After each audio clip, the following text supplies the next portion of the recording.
양소영 변호사의 상담소 양담소를 찾아주신 여러분 환영합니다. 양소영입니다. 얼마 전 배달기사 A씨는 음식 배달을 갔다가 황당한 일을 겪었습니다. 고객이 지퍼백에 만원짜리 지폐와 10원, 50원짜리 동전 수백 개를 담아서 음식값으로 지불을 한 겁니다. 배달기사는 다음 배달 때문에 그 자리에서 동전을 세어볼 수 없었는데요. 나중에 확인을 해보니 50원이 모자랐다고 합니다. 이 사연이 알려지자 다른 배달기사들도 동전 계산 경험을 털어놨다는데요. 배달 음식값을 동전으로 주는 이런 행동, 법적으로 문제는 없을까요? 법무법인 승인 양소영 변호사입니다. 사실 이제 요새는 거의 카드로 결제를 하고 현금으로 결제하는 것이 점점 사라지는 추세인데, 아직도 이제 지폐뿐만 아니라 동전까지 이렇게 담아서 음식값을 지불을 하다 보니까 이런 사연이 생기는군요. 자, 은행 가면 동전 지폐로 바꿔줍니다. 사실 동전으로 단순히 계산만 하는 것은 법적으로 문제가 없겠죠. 지불 방식의 문제니까요. 그런데 이제 이 경우처럼 실제로 돈이 모자라게 되면 이 부분에 대해서는 사기죄가 성립되는지 여부가 문제가 될 수 있겠죠. 사람을 속여서 재물의 교부를 받거나 재산상 이익을 취득한 자는 10년 이하의 징역 또는 2천만 원 이하 벌금에 처해집니다. 사기죄는 기망행위를 통해서 상대방의 착오를 야기시켜서 이익을 취하는 것을 처벌하는 건데요. 지금 동전꾸러미에서 돈을 받은 배달기사는 그것이 전액이라고 생각을 하고 받을 테니까 이 자체에 대해서 속였다면 기망이 된 거죠. 그리고 이로 인해서 음식을 가져가서 취득한 거니까 음식물을 편취한 게 됩니다. 이때 이제 이와 관련해서 그럼 고객이 과연 이것을 알고 있느냐 모르고 있느냐가 참 문제인데 이 사연은 50원이다 보니까 정말 이 50원을 고의로 속였겠느냐 좀 이 부분이 좀 문제가 될 수 있겠네요. 근데 만일 이 고객이 상습적으로 이렇게 하는 사람이라고 한다면 고의가 있다고 볼 여지가 있을 것 같습니다. 자, 이와 좀 별도로 업무방해가 인정된 사례가 있습니다. 동전으로 음식값을 계산하면서 이를 업주에게 내던지거나 계산 중에 행패를 부린 경우가 있었는데요. 지난해 경남 창원시 한 식당에서 100원짜리 동전 300개를 외상값이라고 던져주면서 고성을 지른 60대가 재판에 넘겨져서 벌금 800만 원을 선고받았다고 하네요. 요새는 오히려 현금을 주는 사람을 의심하는 경우까지 있다고 하는데 사실은 또 동전 주시는 분들이 이렇게 자투리 돈을 모아가지고 알뜰하게 하다 보니까 발생하는 일일 수도 있습니다. 저희 남편은 동전을 이렇게 많이 씁니다. 그때 줄 때도. 그러니까 계산을 제대로 해서 드려야 되겠고요. 엉뚱하게 우리 배달기사님들이 손해를 보는 일이 있으면 안 될 것 같습니다. 양담소에서 함께 나눠볼 법률 궁금증이 있으시다면 YTN 라디오 양소영 변호사의 상담소 홈페이지에 남겨주시면 됩니다. 화나고 답답하고 억울한 당신의 법률 고민 함께 풀어볼게요. 오늘은 황으뜸 변호사님과 함께 하도록 하겠습니다. 변호사님 안녕하세요. 네, 안녕하세요. 우리 황 변호사님은 이혼 전문 변호사이시라면서요? 네, 맞습니다. 지금 많은 이혼 부부들이 이혼 사유를 성격 차이로 꼽는다고 하는데요. 변호사님도 상담하시면 성격 차이로 상담 오시는 분들이 많습니까? 네, 아무래도 이혼 상담을 하다 보면 결혼 생활의 길고 짧음이랑 관계없이 성격 차이를 이유로 이혼을 고민하시는 분들이 제일 많은 것 같습니다. 네. 그래서 오늘 성격 차이와 관련된 사연을 준비해 봤습니다. 어떤 얘기인지 들어보고 우리 황으뜸 변호사님과 계속 얘기 나눠볼게요. 아내와 결혼한 지 5년 차입니다. 친구 소개로 만나서 연애를 하고 결혼을 했죠. 1년 연애하는 동안 서로 잘 맞는다고 생각했습니다. 맛있는 거 먹으러 다니는 것도 영화 좋아하는 것도 서로 취미생활이 비슷했으니까요. 하지만 결혼 생활은 취미생활이 아니었습니다. 저희 두 사람은 생활 곳곳에서 모든 것이 달랐습니다. 정리정돈을 중요하게 생각하는 저와 달리 아내는 모든 물건을 집안 곳곳에 늘어놓았고 물건을 사는 것도 주말을 보내는 것도 부모님께 연락을 드리는 것도 하나같이 저와 맞지 않았습니다. 참아도 보고 제 자신을 바꿔보려 노력도 해보고 아내에게 화도 내보았지만 늘 평행선을 달리는 것만 같습니다. 저희 부부 성격 차이로 이혼할 수 있을까요? 네, 결혼은 연애와 다르죠. 상대의 몰랐던 점을 하나둘씩 발견하게 됩니다. 사실 안 맞는 점들이 많이 있잖아요. 네, 그렇죠. 아무래도 20, 30년 이상을 좀 다르게 살아온 상태에서 결혼을 했기 때문에 어떻게 보면 안 맞는 게 당연할지도 모르는데요. 연애할 때는 좋게만 보이다가 결혼하고 같이 살다 보면 아침에 치약 짜는 것부터 잠잘 때 수면 패턴까지 좀 서로 다른 점이 여실히 보이게 되는 것 같습니다. 네. 사연처럼 그런데 성격 차이만으로 지금 이혼 사유가 될 수 있을까요? 먼저 근거 규정을 살펴보면요. 우리 민법 제840조에는 이혼 소송을 진행할 때 그 근거가 되는 이혼 원인에 대해서 6가지를 규정하고 있습니다. 그중 840조 6호에는 기타 혼인을 계속하기 어려운 중대한 사유가 있을 때라고 규정하고 있는데요. 성격 차이의 경우에는 6호에 해당한다고 할 수 있습니다. 네. 그런데 중대한 사유라고 규정되어 있듯이 단순히 성격이 안 맞다는 이유만으로 이혼 소송을 청구하기만 하면 다 인용되는 것은 아니고요. 객관적인 제3자가 보더라도 도저히 한 집에서 생활하기 어려운 수준의 그런 성격 차이가 되어야 할 것입니다. 그렇죠. 이 성격 차이가 안 나는 부부가 지구상에 없겠죠. 그렇죠. 네.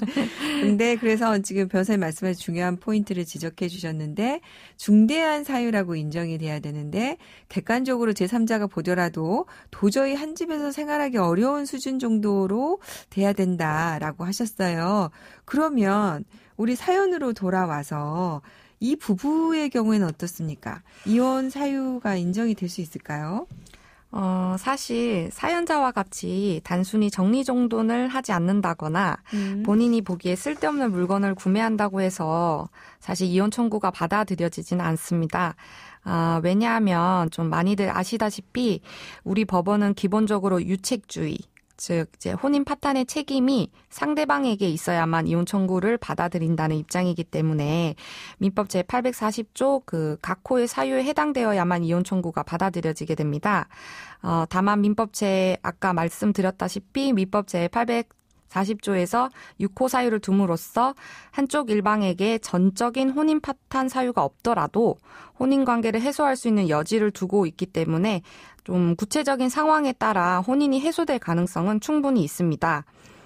예를 들면 좀 단순히 성격 차이로 보이는 경우에도 폭언이나 폭력적인 행동, 자녀들에 대한 심한 무관심, 생활비 미지급과 같은 사정이 있다면 충분히 상대방의 귀책을 이유로 해서 이혼 청구가 받아들여지는 경우도 있고요. 또한 수차례 상담을 받았는데도 성격 차이를 극복할 수 있는 여지가 없어 보일 때, 아니면 소송 진행 과정에서 서로를 헐뜯기만 하거나 끊임없이 서로의 잘잘못만 가리려고 하는 경우에는 파탄주의가 적용돼서 이혼이 성립되는 경우들도 점점 많아지고 있습니다. 그러니까 이제 결국에는 한 사람의 유책은 아니지만 대등한 책임으로 봐서 혼인이 파탄됐다라고 볼 여지가 있다는군요. 6호를 가지고. 네. 그게 지금 사연 속 부부의 경우에는 지금 서로 어쨌든 노력을 안 해서 이 차이를 좁히지 못한다. 평행선만 달린다. 이렇게 지금 얘기를 하고 있어요. 그럴 경우에는 이제 둘이서 협의해서 이혼한다고 하면야 문제가 없겠지만 한 사람이 이제 동의를 안 하거나 조건이 안 맞다면 이 경우에는 그러면은 어떻게 될까요? 일단은 이혼 소송을 진행을 하게 될 텐데 이혼 소송을 진행을 하면 그 재판이 열리기 전에 조정 전치주의에 따라서 최소 1회의 조정 기일이 열리게 됩니다. 네.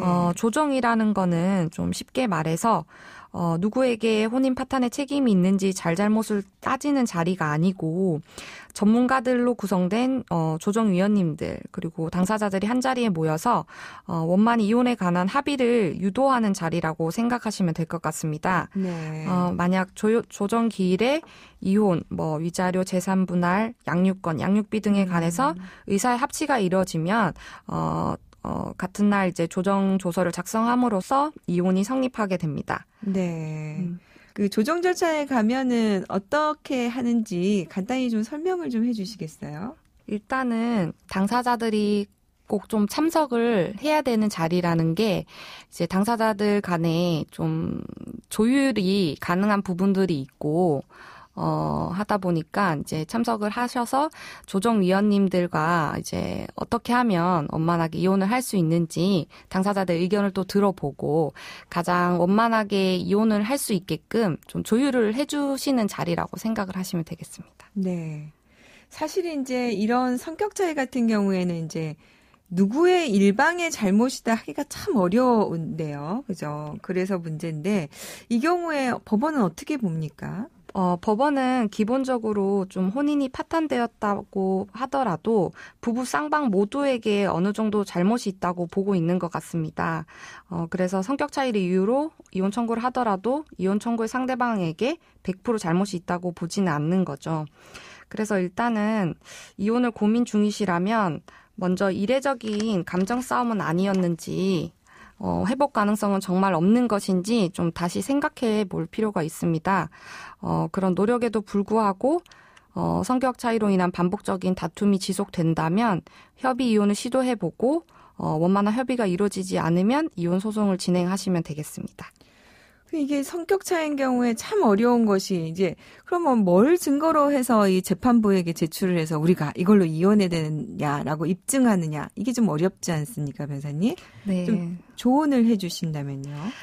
사실 좀 상담을 하다 보면 좀 딱히 증거가 없다면서 이혼 소송을 망설이시는 분들이 계셔요. 그래서 좀 증거가 없더라도 구체적이고 신빙성 있는 진술을 통해서 상대방의 귀책 사유를 충분히 입증할 수 있으니까 증거가 없더라도 이혼 청구를 좀 포기하지는 않으셨으면 좋겠습니다.